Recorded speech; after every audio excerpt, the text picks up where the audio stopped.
तो अब मालदीव का भारत से पंगा लेना अब उसी पर भारी पड़ता हुआ नजर आ रहा है, क्योंकि भारत ने एक और प्रोजेक्ट फ्रांस और यूएई में शिफ्ट कर दिया है, जो कि मालदीव में इसी साल यानी कि 2024 के शुरुआती दौर में ही सेटअप किया जाना था।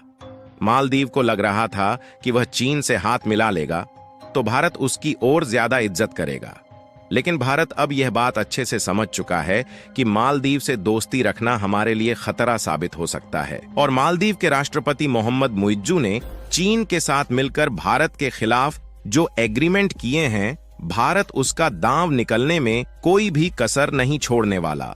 और जो प्रोजेक्ट और इंफ्रास्ट्रक्चर मालदीव में तैयार किया जाना था, मालदीव को सबक सिखाने के लिए उसको अन्य देशों में शिफ्ट कर दिया जा रहा है। और ये मालदीव के लिए काफी यूजफुल प्रोजेक्ट था, क्योंकि इससे मालदीव की इकोनॉमी में एक बहुत बड़ा फायदा होने वाला था।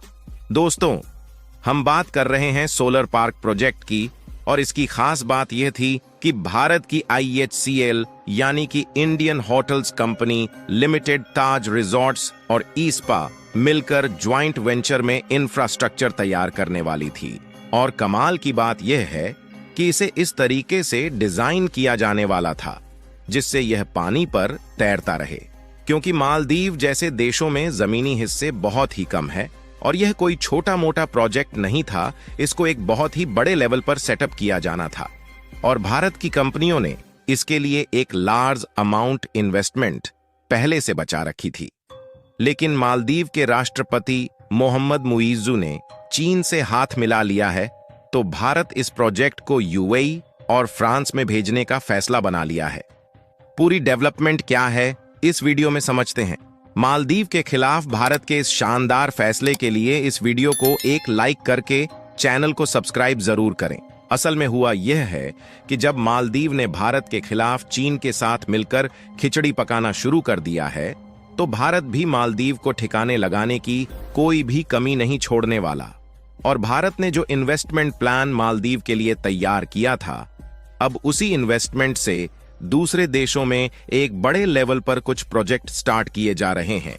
इसी में से एक प्रोजेक्ट सोलर पार्क को लेकर है, जिसको भारत के द्वारा 2024 के शुरुआती दौर में मालदीव में सेटअप किया जाना था, जिसमें भारत की दो बड़ी कंपनियां IHCL ताज एक्सकोटिका रिजॉर्ट्स और इस्पा मिलकर मालदीव में बड़े फ्लोटिंग सोलर पार्क को सेटअप करने वाली थी। इस प्रोजेक्ट की खास बात यह है कि इसको इस तरह से डिजाइन किया जाना है कि पानी में आसानी से तैरता रहे, जिससे जो रूरल एरिया सोलर पार्क को सेटअप करने में कंज्यूम हो जाता है, उसे बचाया जा सके। और इससे मालदीव के एनवायरनमेंट को पॉल्यूशन से बचाया जा सकता था, क्योंकि मालदीव में टूरिस्ट को अच्छी सुविधा देने के लिए डीजल जनरेटर का इस्तेमाल किया जाता है। डीजल जनरेटर का लार्ज नंबर में इस्तेमाल करने से मालदीव का पॉल्यूशन तेजी से बढ़ रहा है।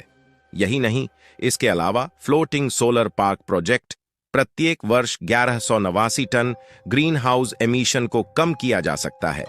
इससे 4,39,000 लीटर डीजल को प्रति वर्ष बचाया जा सकता है और जो नॉइज पॉल्यूशन है उसमें 40% की कटौती हो सकती है।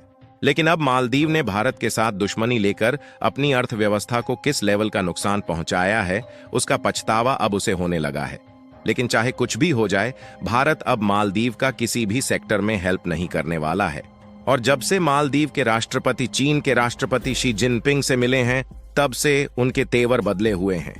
यानी देखा जाए तो मालदीव के राष्ट्रपति भारत के खिलाफ जहर उगलना शुरू कर दिए हैं और जो भारत के 77 सैनिक मालदीव में अभी तक मौजूद थे, उनको निकालने का फिर से आदेश दे दिया है। वैसे तो मालदीव के राष्ट्रपति ने इन सैनिकों को निकालने का आदेश उसी समय दे दिया था जब वह नए राष्ट्रपति बने थे। फिर भी अभी तक इसके लिए कोई समय सीमा निर्धारित नहीं की गई थी। लेकिन जब से मालदीव के राष्ट्रपति चीन के राष्ट्रपति से मिले हैं, तो उन्होंने सैनिकों को निकालने के लिए 35 दिन का समय दिया है। यानी कि भारत अब समझ चुका है कि मालदीव भारत के साथ किस तरह का बर्ताव भविष्य में रखने वाला है। और जब मालदीव छोटा सा देश होकर भारत को आंखें दिखाएगा, तो भारत भी शांत नहीं बैठने वाला है। और इसीलिए भारत भी कुछ LPG प्रोजेक्ट और रिन्यूएबल एनर्जी के इस सोलर प्रोजेक्ट को भी दूसरे देशों में शिफ्ट करने जा रहा है। अगर आप इस आर्टिकल को देखें तो मालदीव में सुबह 8 बजे से शाम 5 बजे तक हर रोज जनरेटर का इस्तेमाल किया जाता है जिससे टूरिस्ट को अच्छी सुविधा दी जा सके। ताज एक्सकोटिका के फ्लोटिंग सोलर प्रोजेक्ट के लगाने के बाद इसे शट डाउन किया जा सकता था, लेकिन मालदीव ने जिस तरह से भारत को अपने तेवर दिखाना शुरू किया है, उससे भारत ने सूझबूझकर अपने फैसले को बदल दिया है और अब भारत की कंपनियों ने इसे ग्लोबली लेवल पर ले जाना शुरू कर दिया है और अब यूएई और फ्रांस जैसे देशों में सेटअप करने जा रही है, जिसमें यह डिसाइड किया गया है कि साल 2030 तक लगभग 1 ट्रिलियन इन्वेस्टमेंट की जाएगी। और ध्यान दिया जाए तो दुनिया में 121 ऐसे देश है जहां पर सोलर पार्क की बड़ी मात्रा में रिक्वायरमेंट है और यही मौका भारत को यूएई, फ्रांस और ऑस्ट्रेलिया में मिल चुका है, जहां पर ये कंपनियां अपने फ्लोटिंग सोलर पार्क को सेटअप करने वाली है। और कुछ दिनों पहले हमने एक वीडियो में बताया था कि कुछ एलपीजी प्रोजेक्ट जो कि मालदीव में सेटअप किए जाने थे, उनको भी श्रीलंका में शिफ्ट कर दिया गया है, जिसमें पुणे गैस अब उसी इंफ्रास्ट्रक्चर को मालदीव की बजाय श्रीलंका में तैयार करना शुरू कर दिया है। और देखा जाए तो इस समय श्रीलंका में एलपीजी गैस की डिमांड बहुत ज्यादा है और भारत के लिए कमाल की बात यह है कि पुणे गैस एलपीजी प्रोजेक्ट को श्रीलंका की एक कंपनी के साथ जॉइंट वेंचर में सेटअप करने वाली है। इसके अलावा भी पुणे गैस में इस प्रोजेक्ट को इंटरनेशनली अन्य देशों में भी ले जाने वाली है, क्योंकि पुणे गैस के पास नेचुरल गैस को एलपीजी में कन्वर्ट करने की एडवांस टेक्नोलॉजी मौजूद है और भारत की यह कंपनी अपनी टेक्नोलॉजी को और भी ज्यादा बढ़ाने पर फोकस कर रही है। यहां तक कि भारत में कुछ दिनों पहले ही यूएई के साथ एफटीए यानी कि फ्री ट्रेड एग्रीमेंट साइन कर लिया है और इस समय भारत को यूएई जैसे बड़े देश का फ्री ट्रेड मार्केट एक्सेस मिल चुका है, जहां पर हम अपने प्रोडक्ट को ड्यूटी फ्री इंपोर्ट और एक्सपोर्ट कर सकते हैं। देखा जाए तो एक समय चीन दुनिया का नंबर 1 सोलर प्रोड्यूसर कंट्री हुआ करता था, लेकिन भारत ने रिन्यूएबल एनर्जी में अपने आप को जिस तेजी के साथ ढालना शुरू किया है, उससे चीन भी पिछड़ने की कगार पर पहुंच चुका है और भारत ने अपने प्रोडक्ट की क्वालिटी की वजह से मिडिल ईस्ट के सभी देशों में जिस तरह से पहचान डेवलप की है, उससे भारत की कंपनियों को एक बड़ी मात्रा में प्रोजेक्ट मिलना शुरू हो चुके हैं और जो अभी तक मिडिल ईस्ट के मार्केट में चीन कब्जा किए हुए था, अब उसकी खटिया खड़ी होना शुरू हो चुकी है। एक रिपोर्ट के मुताबिक अमेरिका ने चाइनीज सोलर मॉड्यूल को अपने देश से पूरी तरह से निकाल फेंका है और उसकी जगह अब भारतीय कंपनियां लेना शुरू कर चुकी हैं। आपको बता दें कि फाइनेंशियल ईयर 2023 में इंडियन सोलर सेल्स का एक्सपोर्ट $628 मिलियन के करीब था, जबकि यह साल 2022 में केवल $54 के आसपास था। यानी कि कुल मिलाकर भारतीय सोलर कंपनी ग्लोबल मार्केट का एक्सेस तेजी के साथ लेना शुरू कर चुकी है।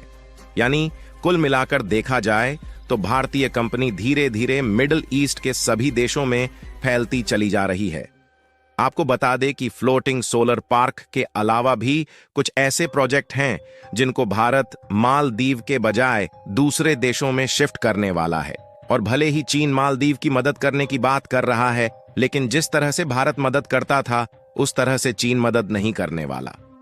बाकी आपको क्या लगता है कि भारत जिस तरह से मालदीव की टूरिस्ट इंडस्ट्री को संभाले हुए था, क्या चीन इतने टूरिस्ट को मालदीव भेज पाएगा या नहीं?